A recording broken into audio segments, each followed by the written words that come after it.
Hello and welcome to the Data Engineering Podcast, the show about modern data management. When you're ready to build your next pipeline and want to test out the projects you hear about on the show, you'll need somewhere to deploy it, so check out our friends over at Linode. With their managed Kubernetes platform, it's now even easier to deploy and scale your workflows, or try out the latest Helm charts from tools like Pulsar, Pachyderm, and Dagster. With simple pricing, fast networking, object storage, and worldwide data centers, you've got everything you need to run a bulletproof data platform. Go to dataengineeringpodcast.com/Linode today, that's Linode, and get a $100 credit to try out a Kubernetes cluster of your own. And don't forget to thank them for their continued support of this show. Ascend.io, recognized as a 2021 Gartner Cool Vendor in Enterprise AI Operationalization and Engineering, empowers data teams to build, scale, and operate declarative data pipelines with 95% less code and zero maintenance. Connect to any data source using Ascend's new FlexCode data connectors.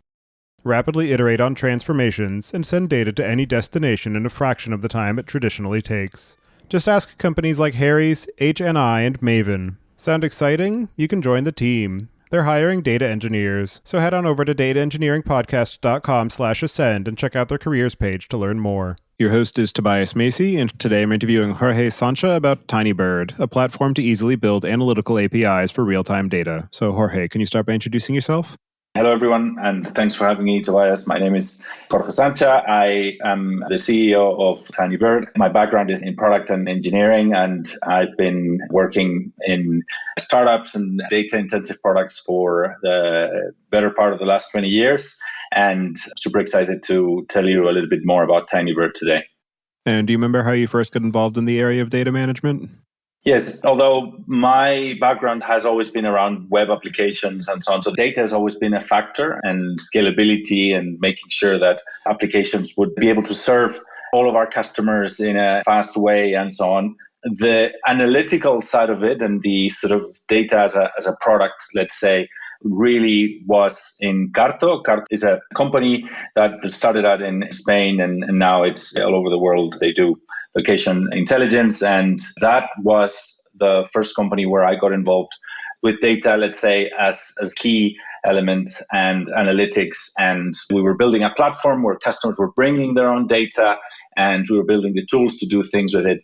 That was really where I understood how complex it can be to scale applications and infrastructure up to, thousands of users or thousands of customers, potentially hundreds of thousands of users, and real-time analytics. And that was a huge learning experience for me. I joined Carto as a VP of engineering to help them expand the teams, to help them with the delivery, and to help them with processes and all of those great things. And I learned a lot in the process, and I found the co-founders, which I then started Tinybird. So I would say that although I've always been involved with data, that was where I understood what analytics was all about.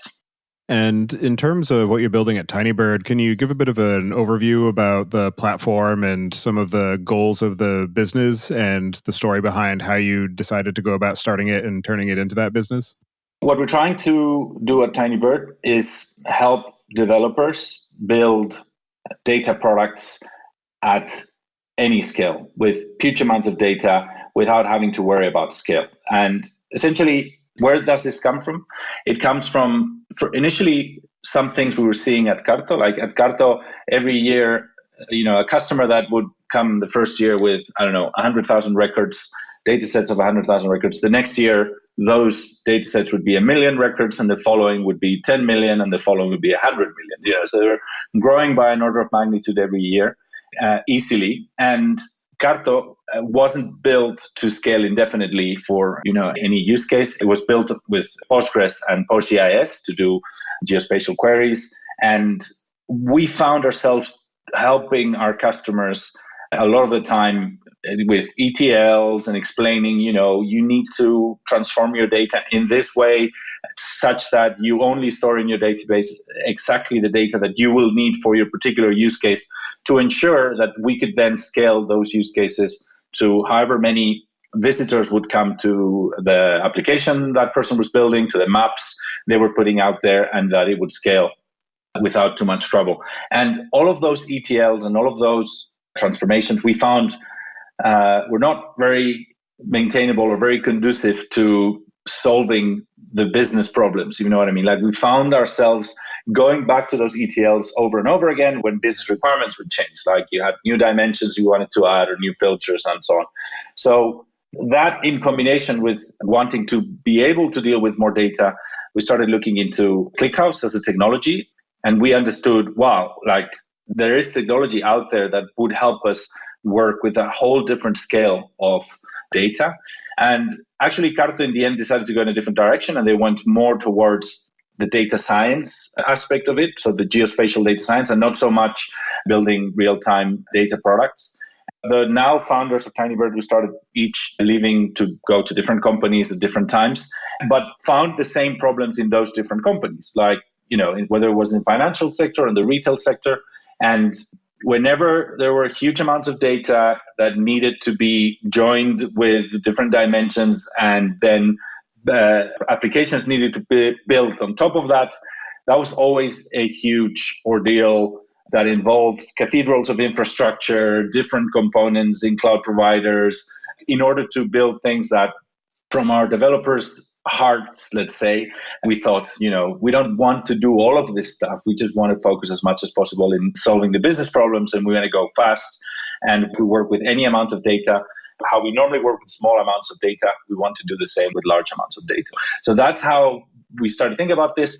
And as we started working on this, and Javi Santana, which was the CTO at Carto, who was the one that originally started thinking about this, you know, started building a prototype, and we started, you know, then we sort of incorporated the company, started working with some customers. We realized the incredible potential of real time, as in solving problems and making decisions in real time, is something that we have a huge belief that's going to be the norm in the future. And as you mentioned, the biggest barrier to actually being able to realize that real-time decision-making is the number of different processes that you have to do to be able to actually turn the data into something that's a usable format beyond just how it's maybe stored or ingested. And in terms of the actual capabilities that are unlocked by being able to accelerate the time to value from having a piece of data, loading it into a system, and then being able to join it with other systems, what are some of the primary use cases that you and your customers are seeing from being able to actually have this capability? We see various use cases, but we see two over and over. One we call in-product analytics. Essentially, whenever some of our customers are product companies or services companies that, you know, have a product or a service, and they want and serve a large number of users or customers, and they want to provide analytics back to them for them to understand, you know, how they're taking advantage of that product and what is the benefit of using that product. And normally, that's not their core business, that analytical part, but it's an incredible value add to bring and something that customers demand more and more. So a lot of customers come to us to say, well, this is great because it enables me to just put my data in here, build the APIs, and I just have to worry about integrating it in my application. I don't have to worry about scale. I don't have to worry about any of that. So that's been something that we've done many, many times already. And the other one we see a lot, especially in larger, like in corporates and larger organizations, is what we call operational analytics or operational intelligence, which is essentially real-time business intelligence across your organization. So everyone, for instance, we work with a large retailer, e-commerce retailer, one of the largest in the world. And these guys, they have like an application, not just a dashboard, like a full-blown application, internal product that over 600 people within the company have open in their browser all day and every day, and where they can understand how much they're selling across the world, what are the top products being sold, where they're running out of products in warehouses, and they can understand that now in real time thanks to Tinybird.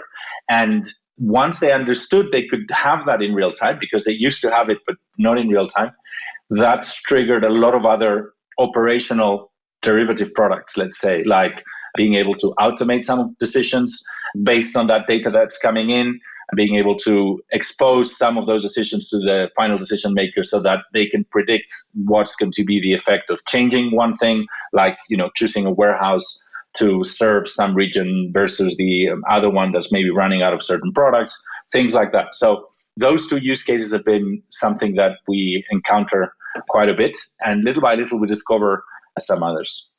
As far as actually being able to process the data that is being fed to you, what are the main sources that people are sending to you for being able to build these analytical APIs? And what are some of the complexities that you're seeing in terms of being able to actually integrate with these sources and be able to pull from them at the frequency that your customers are looking for?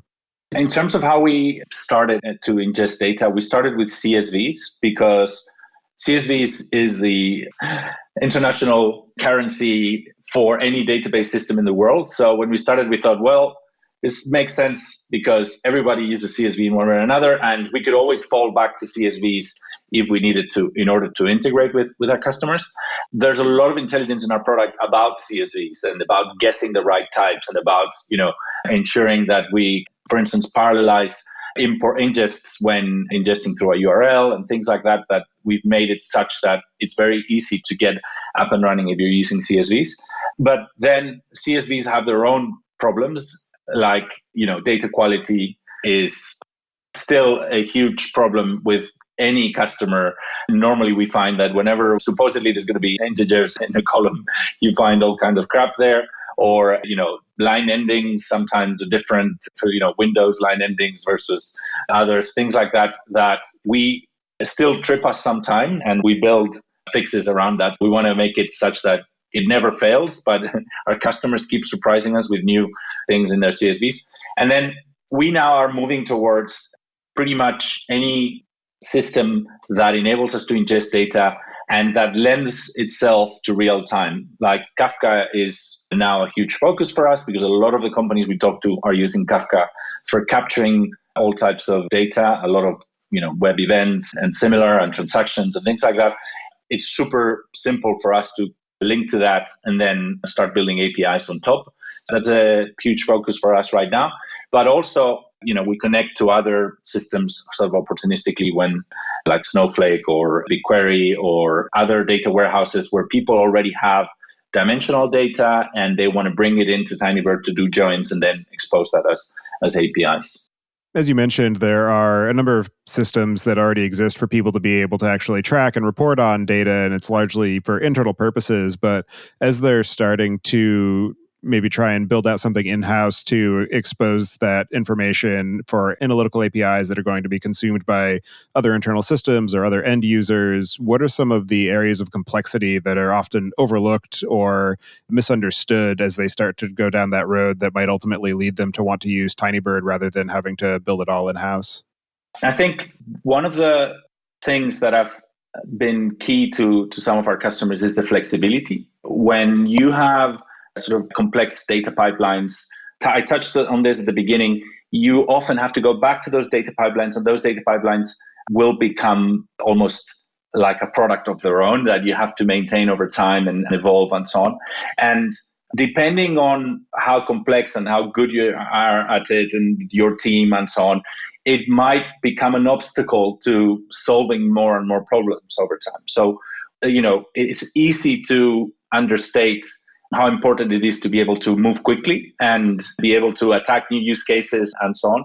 With Tinybird, some of the things that are really appealing to some of our customers is that in comparison to what they were doing before, is that flexibility. The fact that once you have the data, raw data coming into Tinybird, any new use case is one SQL query away. Just prepare your SQL query, expose it as an API endpoint, and you can start making queries. So that is the sort of thing that when you start doing it on your own, you can find, if you're not using the right tools, you can be surprised at how inflexible over time your system might become. That's one thing. And then the other thing as well that we pay a lot of attention to is that these data products, they require some of the things that as they grow, you also require in web applications or any type of other development like tests and continuous integration. And, you want to work with a large team of people, and you're going to want to be able to connect all of your configurations and queries and so on to your repository so that you can see what the changes have been over time and implement those tests and so on. And all of that is something that when you do a data product for the first time, especially if it's a large one and so on, you're not used to thinking like that in data products, but you soon start missing if you know what you're doing. You soon start feeling, oh, I need to add tests here. I need to have some sense that I'm not going to break anything every time that I put it in production. And that's something that through the tools that we're building around Tinybird, we want also to help our customers and users with.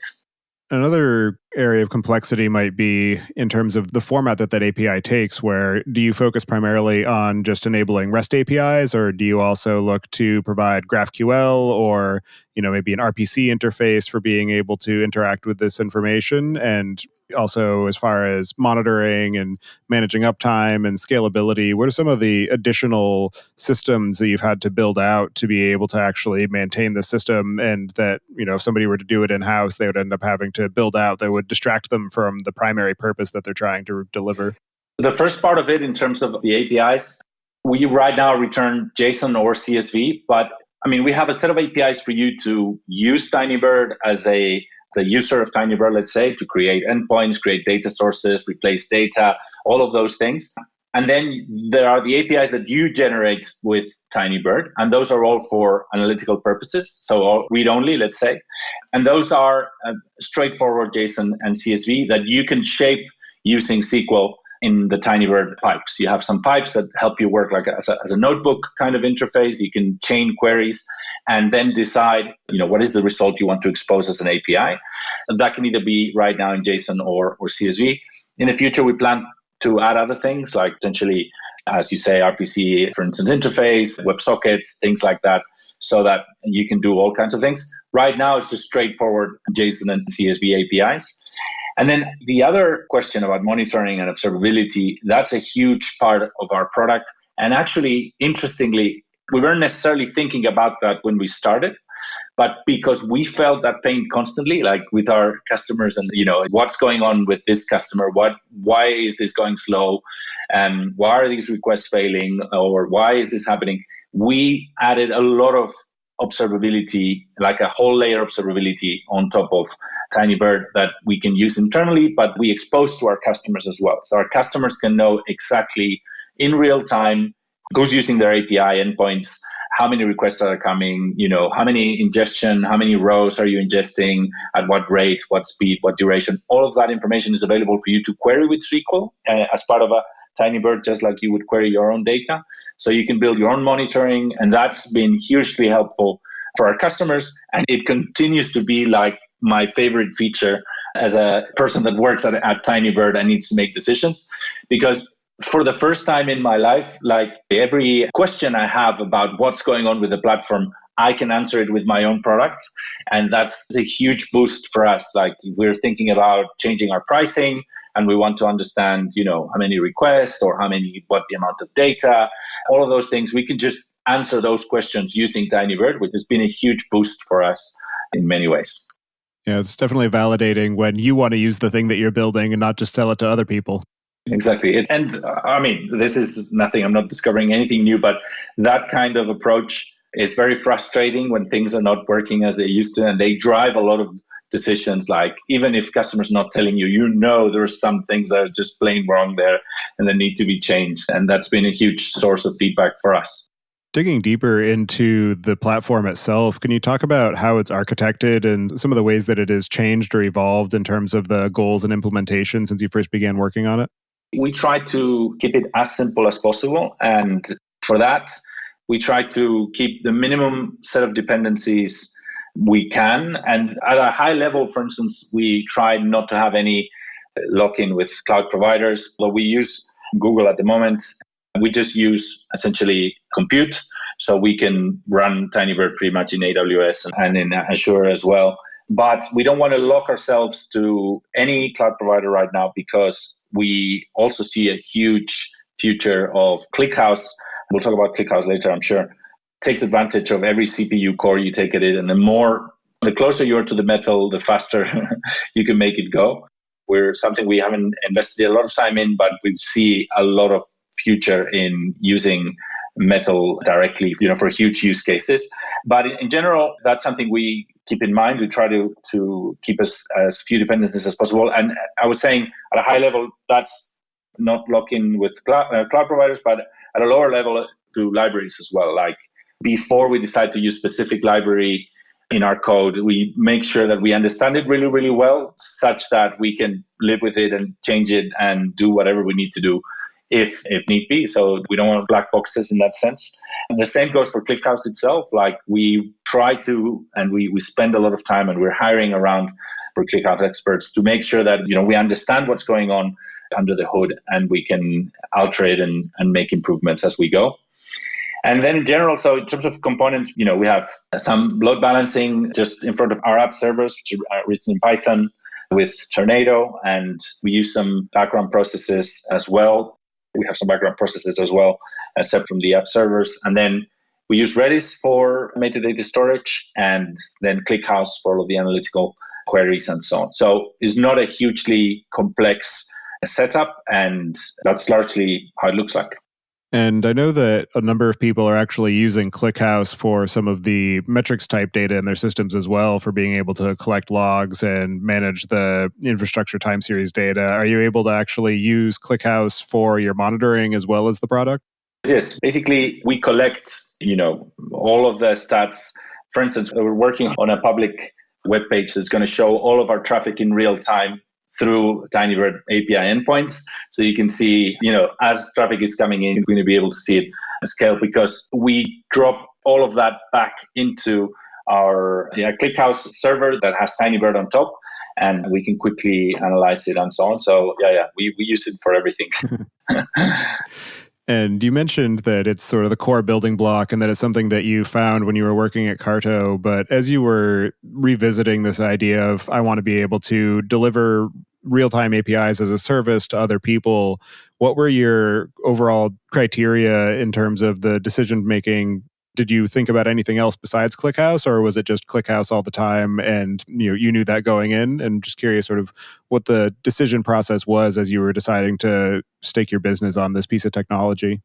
We fell in love with Clickhouse first, and then we started looking at alternatives to see, is this the best out there? But there's a lot of good reasons for us to use Clickhouse. First one, if we're thinking about enabling customers to scale to whatever they need to scale, Clickhouse is the absolute best out there. It's super scalable, both horizontally and vertically. Another huge aspect of it is that it uses SQL, and SQL is like, lingua franca, let's say, for database systems, and developers all around the world know SQL, so they don't have to learn anything new to use Tinybird. Then, it's really, really good. The queries have super low latency, which if you're trying to build a real-time product, you need. And that's the problem with trying to do that with systems like BigQuery or Snowflake or Redshift, which are great at running queries over huge amounts of data, but you always have some latency that makes it really hard to scale vertically. Let's say if you're going to hit that system with hundreds of queries per second, first you're going to have to throw a lot of money to solve that problem so that you can scale that up in terms of servers and so on. And solving real time with endless money, it's possible, but the key is to solve it at a budget, and that makes sense. So Clickhouse allows you to have super low latency and also a great ingestion rate. Like it can ingest incredibly fast. And that's what we consider real time. You need both. You need to be able to ingest the data really fast, and you need to be able to query really fast. Otherwise, if you're adding a lot of delay on one side or the other, you're basically moving away from real time. And that was a key factor for us. And then I think I mentioned it earlier, it has state-of-the-art algorithms in the sense that it's built to take advantage of every single CPU core you throw at it. And that's why it is so able to scale. And also super important from the business point of view is a super well-maintained open source project. It has a thriving community. It's adding more and more people to it every day. And for us, that was also a key factor. And as you have been using ClickHouse in earnest for a while now, and you've been testing it at various levels of scale, what are some of the sharp edges that you've run into while running it, and some of the either custom tools or patches that you've made to it or systems that you've built around it to be able to help deal with some of those challenges? In a general sense, it's something to keep in mind is that there's a relatively large code base. It's not huge ClickHouse, but it's large enough that, there's a lot of corners and areas of code to explore and understand. And it's really well written and it's easy to follow. But sometimes for certain things, you really need to understand it in detail to know what's going on and to be able to troubleshoot something that might be happening. We always say that ClickHouse is like a Formula One. If you know what you're doing and you have a team of people that understand it really well, and in the case of Formula One would be the mechanics and the engineers and so on, and you have been driving for a long time, you can make it run at 300 kilometers per hour. But what we're trying to do is that anyone can run it at that speed, and any driver, let's say, any developer. So that's something to keep in mind. And there's been things that we've learned in the process, like there's some data management oddities, I would say, that if you think about it, make all the sense in the world, but you don't expect that to work like that when you use ClickHouse for the first time. For instance, any deletion you want to do, you need a lot of disk space to do deletion, because in order to delete data, let's say you have a partition that you just want to delete a month of data and you're partitioning by year or something like that. What ClickHouse will do is that it will copy the partition without the bit that you want to delete. And then once that's finished, it will get rid of the old, do the swap out, get rid of the old partition, more or less. So we found some customers wanted to do some massive deletion and they couldn't. Or, for instance, they had a TTL, like time to live, in their data source table, let's say, such that certain data needed to be deleted after a day or something like that, like 24-hour. But they were ingesting such huge amounts of data that it was, terabytes of data. And when it was going to get deleted, we couldn't because there wasn't enough disk. We hadn't realized that it was going to be so big and the TTL would not be able to work. And that cost us to scramble, extend the disk, those kinds of things. So those things is things that we didn't expect. Or even if you understood the problem well before designing the system, very easy to overlook, very easy to have a customer that you're basically allowing to ingest any amount of data to realize that might be a problem. So, and then things like, for instance, we found a bug also that whenever you're doing replication, ClickHouse is really good at replicating data and keeping all replicas up to date. But whenever you do a command that requires sort of a synchronous ACK from all of the replicas, like just so that you're sure that all of the replicas are up to date with a certain command, like an optimize or something like that, there was a bug that it would wait for all the replicas, even if that replica had died. If that replica had crashed, ClickHouse would wait for all of the replicas to confirm that the command was finished and basically wait forever until someone would realize and restart that replica exactly in the same way. So things like that we found along the way, and when we found, we provided a patch or something. And I mean, the ClickHouse core team is amazing at accepting those patches and putting them into the master branch and so on. And yeah, there's other problems like the loading of the tables. You need to bear in mind that it's alphabetical, and so if there are any dependencies between tables, like a join table or something like that, and you try to load that table before the other one, then it will crash. So we'd have to build something to ensure that the tables are loaded in the right order, and we don't have those kinds of problems. So we found a lot of things over time that you don't think about when you're building a system that needs to serve potentially thousands of customers, and that's something that we've learned a lot about. In terms of the actual lifecycle management, you were mentioning that for deletions, you have to have double the disk space roughly. And I'm wondering if you can talk a bit more about, in terms of your platform and the user experience of, do you allow people to just maintain data in perpetuity? Do you have sort of an enforced lifecycle policy? What sort of tuning is available for people to be able to determine at what cadence should data expire and what happens to it after it's expired?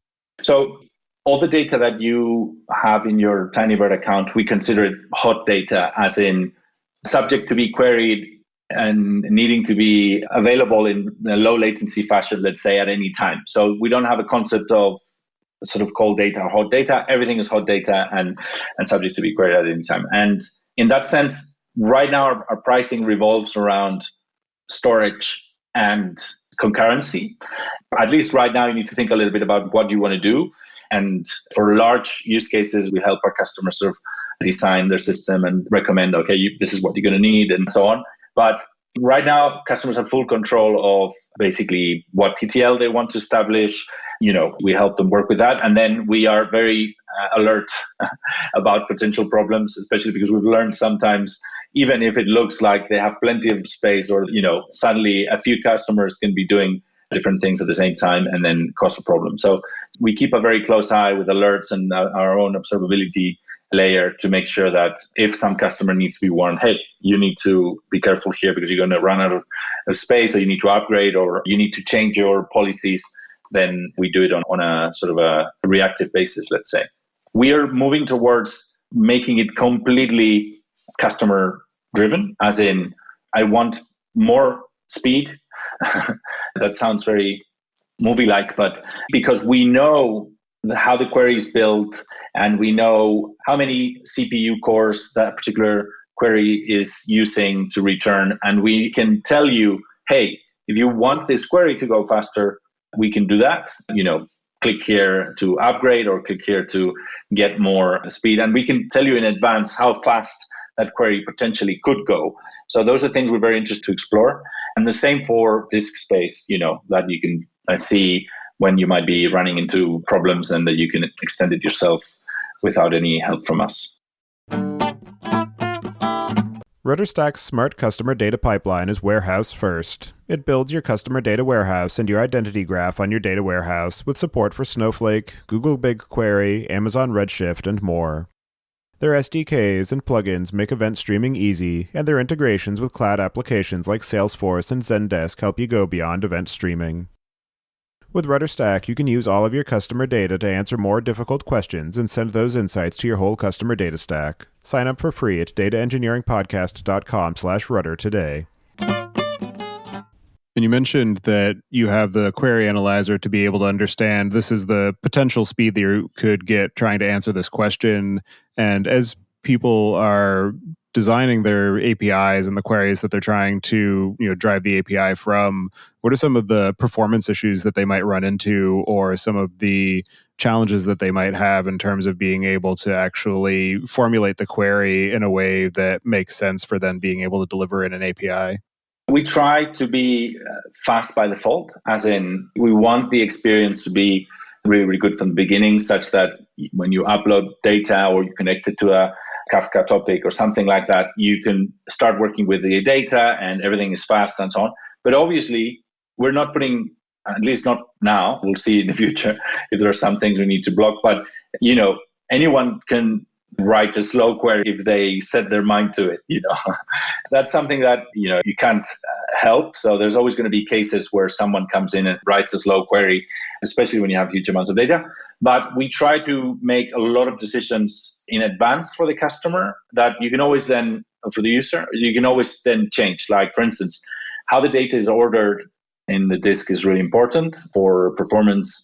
So based on the data that we see coming in, we make those decisions upfront so that, we try to have smart defaults for our customers, for our users.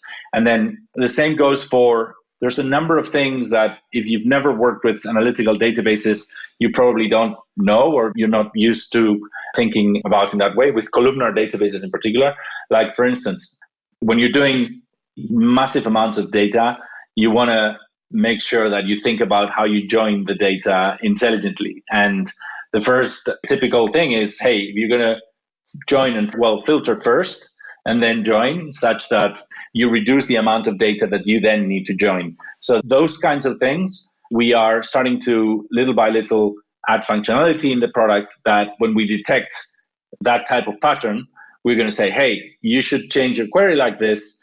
and it'll go faster, and those kinds of things, because we see a lot of different use cases in our customers, the type of queries that they can do. We can build functionality to help our customers, write better SQL, if you know what that means. And even at times, just not say anything and change the query on the fly before it comes back. So if you're used to writing Postgres SQL or MySQL SQL, that, it'll work and it'll be fast, even if it's not ideal. So we can't always do that, but there are certain cases that it's just a question of understanding how the query is structured and do the change in the background if need be. Those are some of the things that is worth learning. And by the way, we did a real-time analytics course when we were getting started to get leads and so on.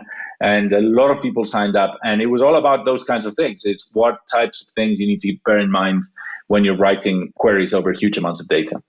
In terms of the actual end user experience, there are a couple of things that are probably worth digging into. One being the actual data loading, because as you were mentioning, the way that you structure your queries is influenced by how you load your data and the structure there. And then the other aspect of that is schema evolution, where the data source changes, and then you need to be able to reflect either a new column or a changed data type in the Clickhouse cluster. And so I'm wondering if you can just talk through the overall workflow of somebody who's getting started with Tinybird and building an API and how those data loading considerations factor in.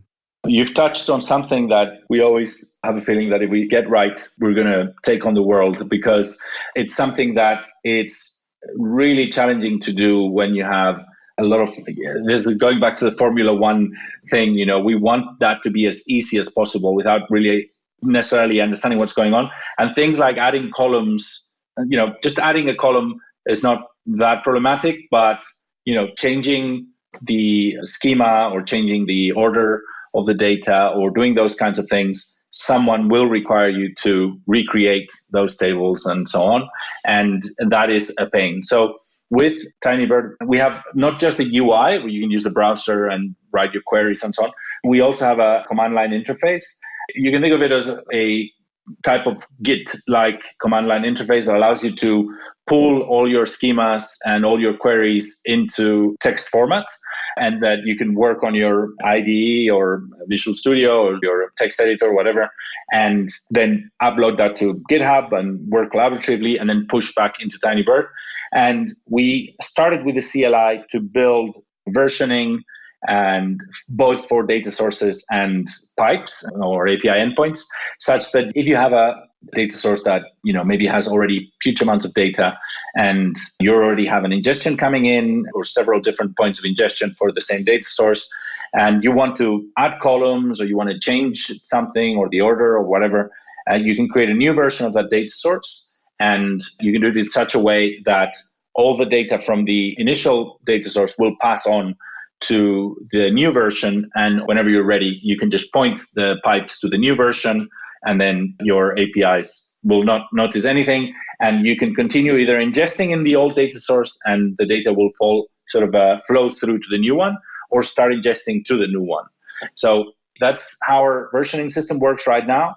But we've realized that sometimes when you're starting, especially, and you still don't know, and you're still playing with the data and so on, there's a number of things you just want to do, and you want that to be as simple as possible. So we're adding things like adding a column straight away and without having to version or anything like that, and in a way that won't break your existing ingestion, because that's something you have to bear in mind. If you're ingesting a CSV that has 6 columns and suddenly you add 2 new columns or you remove a column, what happens with the ingestion that's coming in? So we're doing it in such a way that it won't upset any ingestion process or anything like that, and you can evolve that much quicker. And then if you want to have versions, you can also do that. So that's how it works right now. Is one of the things that nobody realizes at the beginning, and then when you start having a big project and so on, it becomes a thing that you need to master.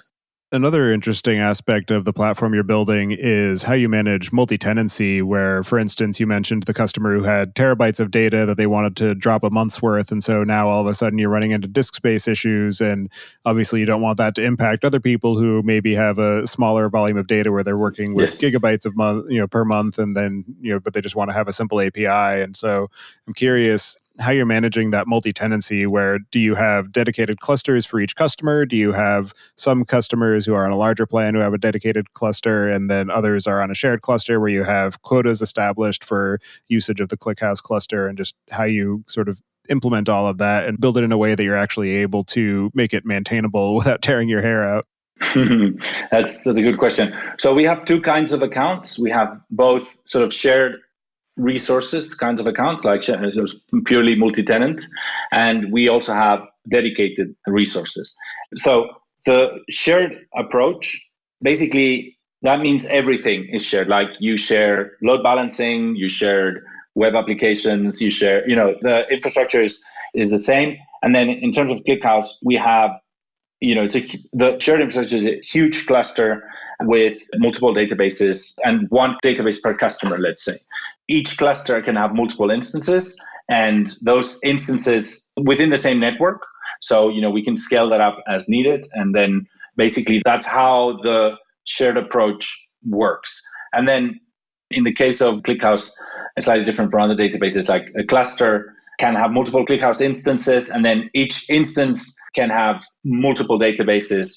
And then those are essentially a collection of tables with their own users and security and so on. So that's how we do sort of the shared approach. And then the dedicated approach can be one of two. One is fully dedicated, and that's your own Tinybird, basically. It's just everything, nothing shared at all. We do that for large customers that basically want no split whatsoever. No sharing whatsoever. And that's fine with us. And we also, in those cases, explore with our customers whether it's our cloud or their cloud. Sometimes they prefer to pick up the bill, let's say, even if we operate for them. That's something we're very open to. And then the other dedicated approach is a mixed one, which is you have your own dedicated database. That's where you're going to see the performance improvements and where you don't want any fighting amongst resources. And then they share some of the common infrastructure, like, load balancers and maybe some web applications and so on. But really, when we talk about dedicated resources and high availability and so on, the key of that is on the database, on the ClickHouse instances, and we can very easily set that up for any customer. And as you have been building out Tinybird and working with your customers and using it for being able to, build APIs for monitoring Tinybird to build Tinybird, what are some of the most interesting or innovative or unexpected ways that you've seen it used? Recently the customer worked on a use case that we're in love with. A customer of ours is a platform service type of business, and they have a huge CDN, edge servers, let's say, around the world. And they've built with Tinybird their own WAF, like their own web application firewall. Essentially, how that works is that all of the logs from all of those edge servers are being sent to a Kafka instance from which we ingest. And then they've built, from the moment that a request comes into one of those edge servers where it's available in Tinybird is maybe 2-3 seconds. It's really, really fast. You consider that's sort of an average across the world. And then they built some API endpoints such that each edge server, every 5 or 10 seconds, queries the incoming data. So sends a request to Tinybird to see if there's any specific IPs that are generating a huge peak of traffic. And if that's the case, they will cut the traffic from that IP to avoid a denial of service attack kind of thing. So that's been something we were not thinking about at all. And that a customer of ours first built a different use case and then think, actually, would this scale to do this? And they managed to do it super good, and they managed to do it really, really quickly. And it forced us to be creative about certain things we hadn't thought about in terms of how we would ingest the data faster and so on. Because think about when there's a denial of service attack, we're ingesting maybe, 40,000 records per second on average. But when there's a denial of service attack, maybe that goes up to 3 times that or more. And even if it's just one server, it'll be hitting us with a lot of requests. And we need to make sure we can keep up, because otherwise it will defeat the purpose of what they're trying to do. So it's forced us to improve some areas of the product, like ingestion, and from Kafka to give it even higher bandwidth that we had at the beginning. But we absolutely love that use case. In terms of your own experience of building out Tinybird and growing the business and helping your customers, what are some of the most interesting or unexpected or challenging lessons that you've learned in the process? From a business point of view, and in general, something we believe very strongly in, and we've added to our company principles, and something we say, which is speed wins, because speed sort of applies in every aspect. Speed is the definitive differentiator, however you look at it. The business level, you make decisions faster, then things move faster, you can do more things, you can resolve more problems.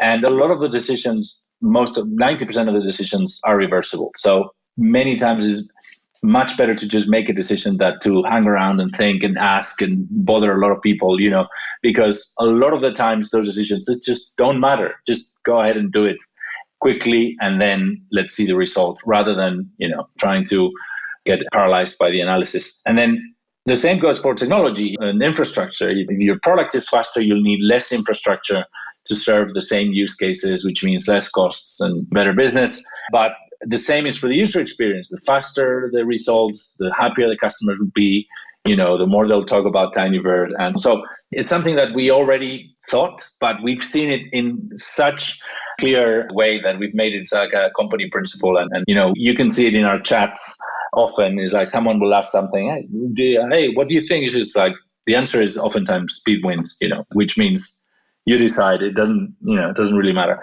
It's not that it doesn't really matter. It's probably better to just quickly decide and move forward than to hang around with this and so on. That's been one.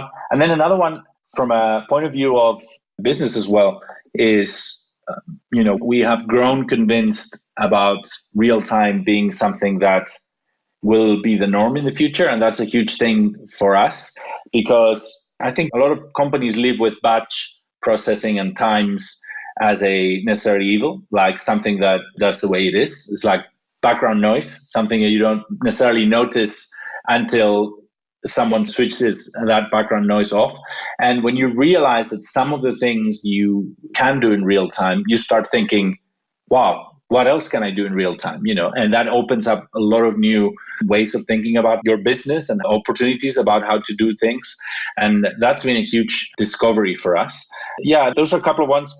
On a more pragmatic basis, something we've learned is that data is always dirty. So whenever you think that, just start ingesting and blah, blah, blah, and, it's very easy, then there's always problems with data that, we assume it's never as easy as it looks with data, especially when you have huge amounts of it. But yeah, those are some of the lessons that we've learned over time. And for people who want to be able to deliver analytical APIs and do it at high speed, what are some of the cases where Tinybird is the wrong choice and they might be better off either building something internally or using some other off-the-shelf product or system? Obviously, this is purely analytical, so it's anything resembling transactional use cases. This is not the right product for. Either just using Postgres or MySQL or any transactional database, or new services that are coming out now that are databases as a service, but geared towards the transactional use cases would be a better choice.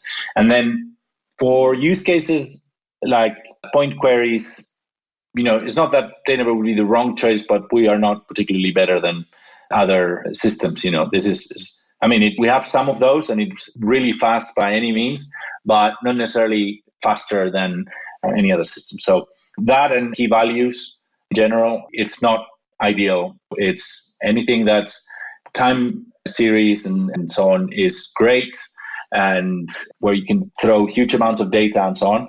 And we talked about in product analytics at the beginning, another reason why Tinybird is great for that is that you only do queries by company ID, let's say, or customer ID. That enables you to limit the amount of data that you're querying just by default, which even if you have huge amounts of data in total, you're always going to be querying for a particular company ID. Those are the kinds of things that really make sense. But yeah, transactional use cases or point queries, those are not the ideal use cases for Tinybird. And as you continue to build out the product and the business, what are some of the ththings that you have planned for the near to medium term? One of the things that happened with Tinybird is that our first customer was a huge customer. And we were just 5 or 6 people, and we were thrown into needing to deliver that use case. And that forced us to focus on scalability and reliability and performance, but not necessarily on the user experience, because we were basically running the show and sort of building out the product and the solution, let's say. But the future for us is in enabling developers. So we want to make this so easy to use for any developer that they just don't think about anything else. And developer or data engineers out there. So one huge sort of change in terms of focus has been that over the last few months. So we're investing a lot in making this super easy to use, to connect to any data source, to start ingesting, to start building queries, to build APIs. So that's something that we're going to do more and more. And that also means adding the tool set that developers are comfortable using. That's why we've added a command line interface. That's why, we're making it really easy to integrate with GitHub, all of those things. Apart from that, we are super focused on high frequency ingestion, high concurrency type of use cases. That's where we see the market going more and more, and that's where we're really good at and where we can scale to handle pretty wild use cases. And that's where our main focus is going to be for the foreseeable future. And then in terms of the business, the company was born in Spain, and we have now starting to have customers all over the world, and we're going to start expanding into those territories like the US and the UK and the rest of Europe over the next few months. So we're going to start making a lot more noise. Well, for anybody who wants to follow along with the work that you're doing and keep in touch, I'll have you add your preferred contact information to the show notes. And as a final question, I'd like to get your perspective on what you see as being the biggest gap in the tooling or technology that's available for data management today. One of the areas where we see a lot of opportunity is in the sort of data ops aspect of building applications and data products. If you think about web development over the last 15 years, a lot of people have learned and take for granted things like continuous integration and testing, test-driven development, things like that. And that's something that we don't see that as much with our customers. Like they don't have that kind of approach when it comes to data products. And I think there's a huge opportunity there, and something that hopefully we can help drive from Tinybird to sort of establish the right way to build data products. What are the best practices and what are the right types of tools to do that? And that for us is something that we miss when we build data products, and that has sort of guided us towards adding certain functionality to the product that we didn't expect initially we would need, from the point of view of being able to automate certain things like testing, doing checks automatically when you're pushing new endpoints to the system, enabling continuous integration in an easy way, and integration with a source code repository. All of those things, I think it's a big gap and something that teams need to build by themselves a lot, and it takes time and learning and so on. And that's something that when we've had to run big data products is the first thing we think about, because we know we're going to run into that soon enough. So we start with that, and we want to sort of to see how we can help developers learn how to do that, not just with their web development products, but with their data products as well. Well, thank you very much for taking the time today to join me and share the work that you're doing at Tinybird. It's definitely a very interesting project and one that suits a big need in the overall ecosystem. So I appreciate all the time and energy you've put into that, and I hope you enjoy the rest of your day. Thank you very much for having me. It's been great.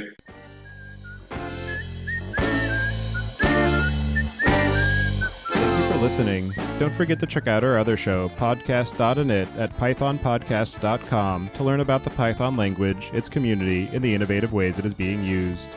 And visit the site at dataengineeringpodcast.com to subscribe to the show, sign up for the mailing list, and read the show notes. If you've learned something or tried out a project from the show, then tell us about it. Email hosts at dataengineeringpodcast.com with your story. And to help other people find the show, please leave a review on iTunes and tell your friends and coworkers. La la la la la la.